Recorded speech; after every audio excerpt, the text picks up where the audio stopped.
रामायण की पूरी कहानी जारी है। भाग 19, जिसने भाग 1, 2, 3, 4, 5, 6, 7, 8, 9, 10, 11, 12, 13, 14, 15, 16, 17 और 18 नहीं देखी तो देख लो, धन्यवाद। भाग 19। सनातन धर्म व भारतवर्ष के हर पहलू के बारे में हर माध्यम से जानकारी जुटाकर उसको संपूर्ण व सत्य रूप से आप लोगों तक पहुंचाना मेरा उद्देश्य है। यदि किसी भी विषय में मुझसे किसी भी प्रकार की कोई त्रुटि हो तो कृपया इस लेख के नीचे टिप्पणी कर मुझे अवगत करें। और दोस्तों, बहुत विद्वानों का अपना अपना तर्क है और नीचे अपना तर्क बताया है। यदि आपको ठीक लगे तो सही, नहीं तो आप अपने तर्क से सोचें। कुंभकर्ण रावण संवाद। श्री राम द्वारा कुंभकर्ण का वध। प्रथम दिन के युद्ध में श्री राम से युद्ध में परास्त होने के बाद रावण बहुत चिंता में पड़ जाता है।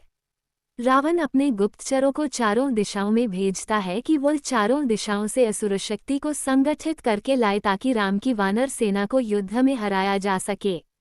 तभी रावण के नाना माल्यवान जी वहां पर आते हैं और रावण को चिंता में देखकर उसका कारण पूछते हैं। तब अपनी चिंता का कारण बताते हुए रावण कहता है कि नाना जी, मैंने राम को जितना साधारण सोचा था वह उतना साधारण शत्रु नहीं है। आज के युद्ध में उसने मुझे एक योद्धा की तरह नहीं बल्कि एक बालक की तरह परास्त करके भगा दिया है। राम की शक्ति ब्रह्मा, विष्णु, महेश की तरह है। इसलिए उससे युद्ध में जीतने के लिए हमें पृथ्वीलोक की सारी असुर शक्ति की आवश्यकता होगी। इसलिए हमने पृथ्वी के सभी भागों से असुर शक्ति को संगठित करने का आदेश दिया है। कुंभकर्ण का वध। रावण को माल्यवान का परामर्श। रावण की चिंता का कारण देखते हुए माल्यवान जी कहते हैं, हे लंकेश, तुम सर्वसम्मत हो, सर्वशक्तिमान हो। तुमने इंद्र के वज्र का सामना किया है, तीनों लोगों के अधिपति तुम हो। मृत्यु के देवता यमराज भी तुम्हारे अधीन है। लेकिन केवल एक मानव और वानर सेना से तुम इतने व्यथित दिखाई दे रहे हो। तुम्हें राम की वानर सेना से युद्ध करने के लिए अन्य असुरों की क्या आवश्यकता है, जबकि तुम्हारा भाई कुंभकर्ण इतना शक्तिशाली है कि वो पूरी वानर सेना को अकेला ही समाप्त कर देगा। वो लंका में ही सोया हुआ है, उसे जगाने का सही समय आ गया है। तभी रावण को अपना छोटा भाई कुंभकर्ण याद आता है, जो कि महाभट शरीर का मालिक था। कुंभकर्ण का शरीर किसी विशाल पर्वत की तरह था, जो कि एक ही बार में कई गांव के जितना भोजन कर लेता था।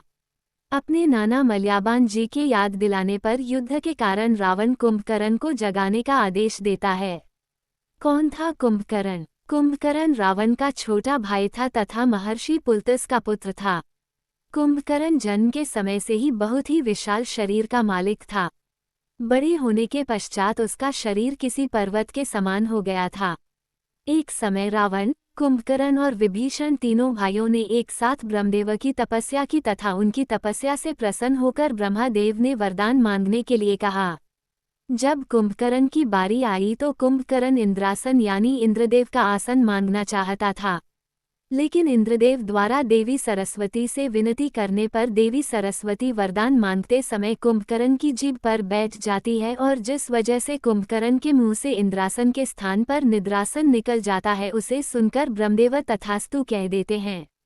ब्रह्मदेव कुंभकर्ण को वरदान देते हैं कि वो सदा सोता ही रहेगा। इस पर कुंभकर्ण ब्रह्मदेव से विनती करने लगता है कि उसे ऐसा वरदान ना दिया जाए, तो उस पर दया करके ब्रह्मदेव उसे ये वर देते हैं कि वो 6 महीने तक सोता रहेगा और केवल एक दिन जागेगा और फिर 6 महीने के लिए निद्रा में चला जाएगा।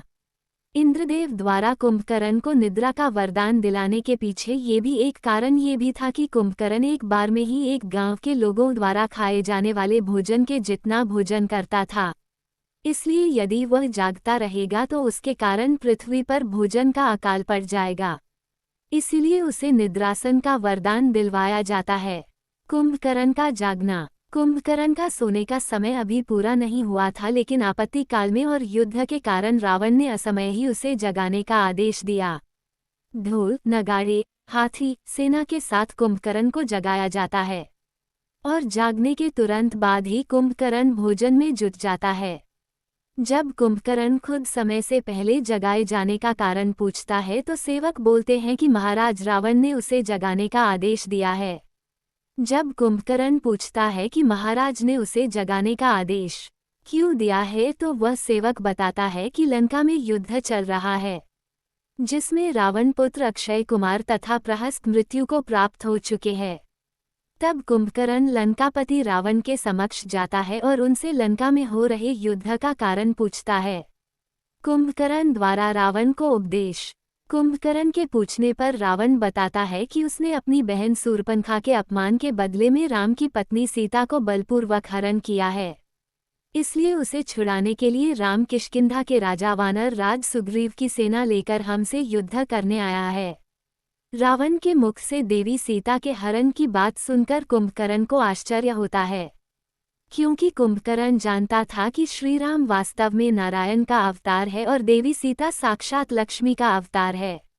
उसके बावजूद भी महाराज रावण लक्ष्मी रूपी देवी सीता को हरण करके लाए हैं और स्वयं भगवान विष्णु से शत्रुता मोल ली है। कुंभकर्ण की यह बात सुनकर रावण आश्चर्यचकित होकर कुंभकर्ण से बोलता है कि तुमसे किसने कह दिया कि वह बनवासी राम विष्णु का अवतार है।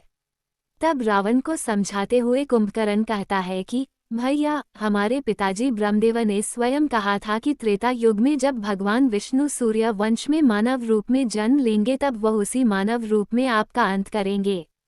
कुंभकर्ण के मुख से अपने शत्रु राम की बड़ाई सुनकर रावण को क्रोध आ जाता है और वह कुंभकर्ण पर क्रोधित होकर बोलता है, कुंभकर्ण, अगर तुम इस युद्ध में अपने भाई की मदद नहीं कर सकते तो मुझे उपदेश भी मत दो। यदि तुम्हें लगता है कि इसमें मेरा ही सारा दोष है तो तुम जाकर वापस से सो जाओ। यह मेरी लड़ाई है, मैं इसे खुद लड़ लूंगा। मुझे तुम्हारे परामर्श की आवश्यकता नहीं है। तब कुंभकर्ण कहता है कि भैया, मेरा आपको परामर्श देने का उद्देश्य केवल आपका और लंका वासियों का हित है, इसलिए मैं आपको ये परामर्श दे रहा था कि यदि हो सके तो आप श्री राम से संधि कर लीजिए। लेकिन यदि आप चाहते हैं कि युद्ध हो तो मैं आपकी ओर से युद्ध करने अवश्य जाऊंगा। आपका छोटा भाई होने के नाते मेरा ये कर्तव्य बनता है कि जब तक मेरे प्राण हैं तब तक आप पर कोई आंच न आए। भले ही मैं जानता हूँ कि और राम भगवान विष्णु का अवतार है, लेकिन फिर भी मैं युद्ध में पीठ नहीं दिखाऊंगा और एक सच्चे वीर की भांति उनसे युद्ध करूंगा। भले ही इसमें मुझे वीरगति प्राप्त हो, लेकिन महाराजा रावण की आन बान और शान बरकरार रहेगी। ये कहकर कुंभकर्ण युद्ध में जाने के लिए रावण से आज्ञा मांगता है। युद्ध के लिए जाते जाते कुंभकर्ण रावण से यहाँ कहता है कि भैया, यदि मैं इस युद्ध में मृत्यु को प्राप्त हो जाऊं तो कृपया करके आप राम से संधि कर लेना, क्योंकि मेरी मृत्यु के पश्चात लंका में कोई भी राम का सामना नहीं कर पाएगा। इतना कहकर कुंभकर्ण युद्ध भूमि की तरफ चला जाता है। युद्ध भूमि में आते ही कुंभकर्ण अपने विशाल शरीर के कारण वानर सेना को कुचलने लगता है। कुंभकर्ण कीड़े मकोड़ों की तरह वानर सैनिकों को कुछ चल रहा था। कुछ को वह अपने पैरों नीचे दबा देता तो कुछ को अपने सांस से उड़ा दे रहा था। कुंभकर्ण के आने से वानर सेना में भगदड़ मच जाती है। कुंभकर्ण को देखकर विभीषण जी श्रीराम से कहते हैं कि हे प्रभु, ये रावण का छोटा और मेरा बड़ा भाई कुंभकर्ण है। बहुत ही शक्तिशाली और मायावी है। यदि इसे रोका न गया तो ये पूरी वानर सेना को खा जाएगा। फिर विभीषण श्रीराम से यह अनुरोध करते हैं कि मैं कुंभकर्ण से एक बार बातचीत करना चाहता हूँ। हो सकता है कि कुंभकर्ण मेरी बात मानकर हमारी तरफ आ जाए, इससे ये युद्ध हुआ अपने आप ही समाप्त हो जाएगा। विभीषण और कुंभकर्ण का संवाद। श्रीराम से आज्ञा लेकर विभीषण कुंभकर्ण को मिलने तथा सलाह देने के लिए जाते हैं। अपने छोटे भाई विभीषण को देखकर कुंभकर्ण को उस पर मोह आ जाता है और वो उसे अपने हाथ पर उठा लेता है। तब अपने सामने लाकर कुंभकर्ण विभीषण से कुशल मंगल पूछता और यह भी कहता है कि तुमने शत्रु से मित्रता करके अच्छा नहीं किया। विभीषण जी कुंभकर्ण को बताते हैं कि उसने स्वयं अपनी इच्छा से लंका का त्याग नहीं किया, बल्कि भैया रावण ने मुझे अपमानित करके निकाल दिया था और हमारी माता कैकसी के परामर्श से ही मैं श्री राम की शरण में आया था, ताकि लंका के निर्दोष प्रजा को रावण के कुकर्म के परिणाम से बचा सकूं। मैंने भैया रावण को बहुत समझाया था कि वह सीता को सम्मान के साथ श्री राम को लौटा दे, लेकिन उन्होंने मेरा परामर्श नहीं माना और भरी सभा में मुझे अपमानित करके लंका से निकाल दिया। विभीषण की बात सुनकर कुंभकर्ण कहता है कि तब भी तुम्हारा कर्तव्य था कि अपने भाई के साथ युद्ध में खड़े रहते, ना कि शत्रु के साथ जा मिलते। भाई वही है जो बुरे वक्त में भी अपने भाई के साथ खड़ा रहता है। इसलिए मैंने भैया रावण की तरफ से युद्ध करने का फैसला लिया है। आज हम दोनों भाई एक दूसरे के प्रतिद्वंद के रूप में खड़े हैं, इसलिए तू अपना कर्तव्य निभा और मैं अपना कर्तव्य निभाऊंगा।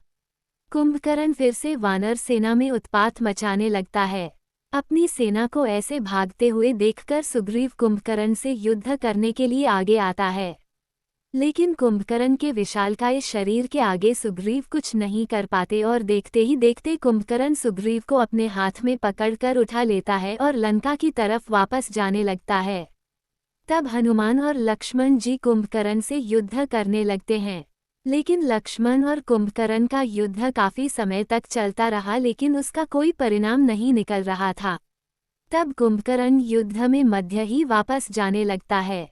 सुग्रीव को बंदी बनाकर ले जाते देख जामवंत श्रीराम को कहता है कि हे प्रभु, सुग्रीव वानर सेना के राजा है, अगर उन्हें कोई क्षति पहुंची तो वानर सेना अपने राजा के बिना शक्तिहीन हो जाएगी और हमारी हार सुनिश्चित हो जाएगी। इसलिए आप अभी जाकर महाराज सुग्रीव को कुंभकर्ण के चंगुल से छुड़ाए। जामवंत की बात सुनकर श्री राम कुंभकर्ण सहयोग करने के लिए आते हैं और एक साधारण तीर द्वारा कुंभकर्ण का ध्यान अपनी तरफ लाते हैं। तब कम्फर्ट कौन कहता है कि आओ राम, मैं तुम्हारी ही प्रतीक्षा कर रहा था।